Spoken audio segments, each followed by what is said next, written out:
Hi everyone! For those of you who are visiting my channel for the first time, I'm Mika Kim and I used to be a consultant at Deloitte and now I'm a software engineer at a tech company. From a previous video on how I landed a job in consulting with a low GPA, which I'll link in one of the corners, I've gotten a couple of requests to go over my cover letter and resume that helped me land a job at Deloitte, so I decided to create this video. I've scrubbed out some personal information, so please bear in mind if you see boxes everywhere. And as a disclaimer, my resume is not perfect. There are so many different opinions on what makes a resume stand out, and there are no right or wrong answers. So just think of this video as me going through my thought process in writing this and how a resume or interviewer would have interpreted the information. Because while I was going through my interview at Deloitte and I had my on-site interview, so my final round interview with a senior manager and partner, they picked out specific points of interest, so I knew what intrigued them from my cover letter or resume. So I can also go over that while I talk through my experience. All right, so before we jump into the reveal of my resume and cover letter, there's some quick tips that I wanted to share because it will help guide you follow through why I wrote my cover letter and resume a certain way. And also, it will give you a better understanding of what message I was trying to convey. So when you're writing your resume and your cover letter, think about what story you want to tell your employer. So if you have seen my previous video on how I got a job in consulting, I was overusing this term of have your own story, but that's very, very, very important. So think of 3 most important traits that you have that will make you stand out as a candidate when you're applying for a job. So what does that even mean? So everyone will have their own strengths and weaknesses. Think of what your strengths are based on your experience and also what the job is looking for. And in a way, like draw a mental mind map of how you can draw out that strength in a piece of paper. A good way to do this is to read over the job description very carefully and see what kind of traits the job description is highlighting for a good candidate, what kind of traits that you have based on your own personal experiences, and try to map them and highlight 3 keywords. So let's go through my example. So this is an actual screenshot of the tech consulting role at Deloitte that I have applied to. So if you see here, the lines I highlighted, here are the traits of a candidate that they're looking for. So for instance, they use the keyword lead a lot. Lead at every point, lead yourself, lead a team, lead the firm. They talk about building solutions and also technology problems. If you see here again, creative solutions and complex business issues. So from reading this job description, I wanted to highlight 3 different things. 1 is my technical skill set, because obviously this is tech consulting. And I thought that it's not as common for very, very technically strong candidates to naturally apply to tech consulting. So bringing out that strength that I have as a technical candidate would help me stand out. Number 2, I wanted to highlight that I take initiative and have leadership skills. Even from the job description, you can tell that they use the word leadership a lot, and that's very valued in consulting. So I wanted to highlight my experiences where I was able to showcase various leadership skills, where I took initiatives to lead change. And number 3, problem solver. I tried to appeal in both my resume and cover letter that I'm a problem solver. And I tried to come up with examples in my cover letter and resume of how I identified different problems in my internship or various club activities, and then came up with a solution. Hence, I'm a problem solver. With these points in mind, let's take a look at my resume and cover letter. I have my laptop with me here right now. I'm going to be going through my resume while I'm filming this video. So please bear that in mind if I keep looking down to look at my resume while I talk.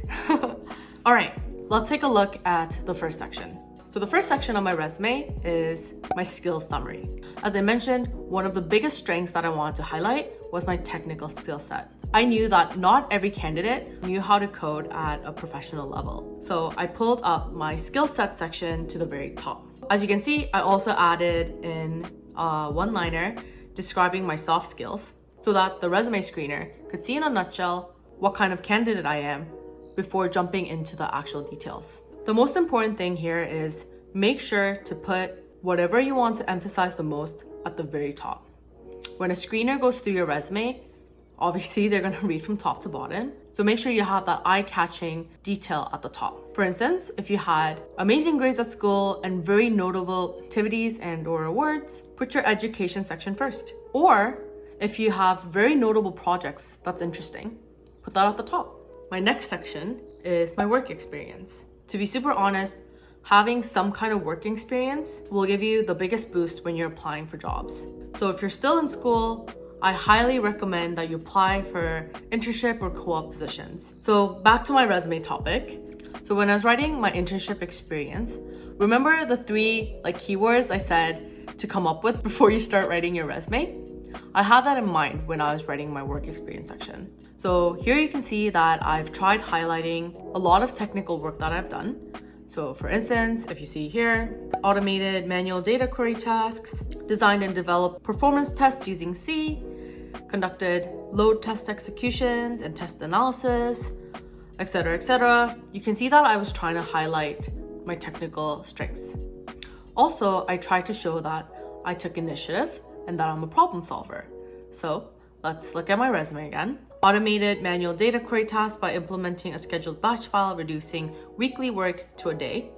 So that's something that's a bit more quantified and shows that this was a problem. Our scheduled batch file would normally be like a weekly work thing where you'd work through it consistently every day for the full week. But since I automated it, I made that work into 1 day's worth of work.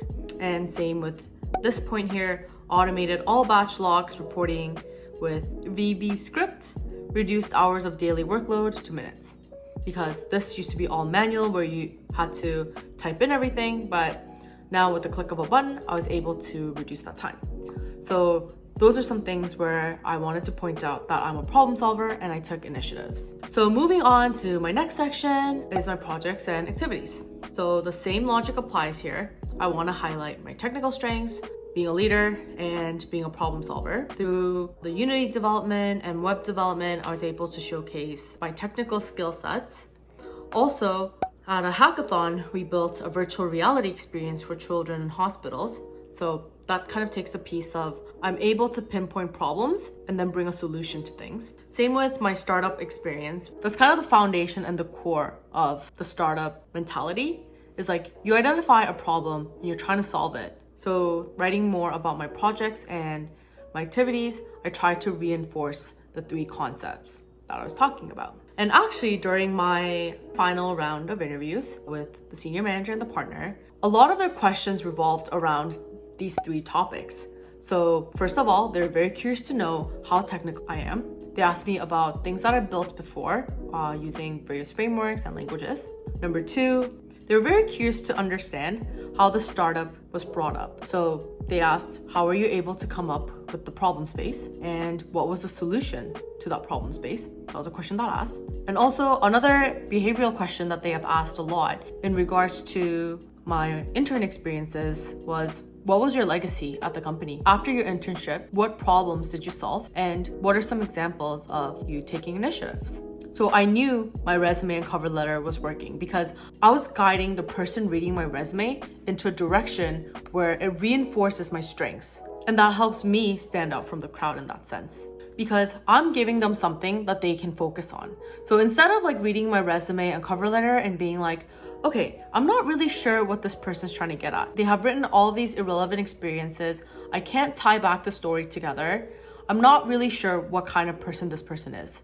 But by planning ahead and thinking of, like I said, these strengths that you want to draw out, then when the screener or your employer reads your resume, they're able to understand, oh, these are the candidate's strengths, and that'll be a good fit for this company because of ABC reasons. And finally, the last section is my education section. Nothing too interesting here since I didn't really have anything too notable during my time at school. So I tried to just add in some interesting club activities that I did at school. All right, so I will have my resume up again. Feel free to pause here to take time to read over what I have written. And now let's move on to my cover letter. So to be perfectly honest, I have a very, very hard time crafting cover letters, and it actually has been a very long time since I've written one. This one was actually the last one that I've written.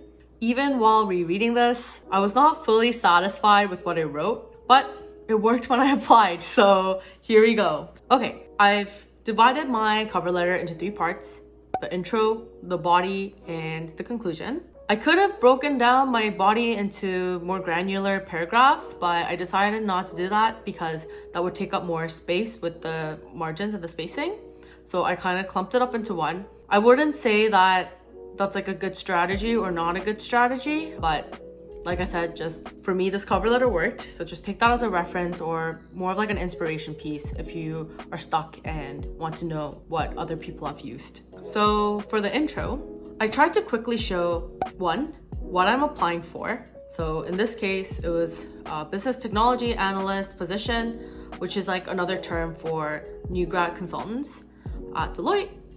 And 2, a very, very quick summary of why I would be a good fit for this company. So if I look at my cover letter, I have wrote that through my experience working at a startup, I found enjoyment on how to make something out of nothing. So that highlights that piece of I'm a problem solver, I take initiative. And even in the last sentence, I wrote, through my previous work experience, I searched for opportunities to improve workflows. So in my resume, you saw that I have automated a bunch of manual tasks. So I wanted to kind of frame that story being like, I identify problems and I solve them. So just reinforcing that concept over and over again. And in the body, I wanted to reinforce my intro and give a bit more detail and context about myself. Remember how at the beginning of this video and throughout this video, I keep talking about the 3 points or strengths that you want to highlight about yourself as a candidate? I applied it with my cover letter as well and followed this format. During A, by doing B, I learned or developed C, or I have made XYZ impact. So if you look at my cover letter, at company A, by handling information that was very sensitive, I acquired great knowledge of how to optimize data integrity and security, and also developed great understanding of how IT affects the business and the risk that it brings about.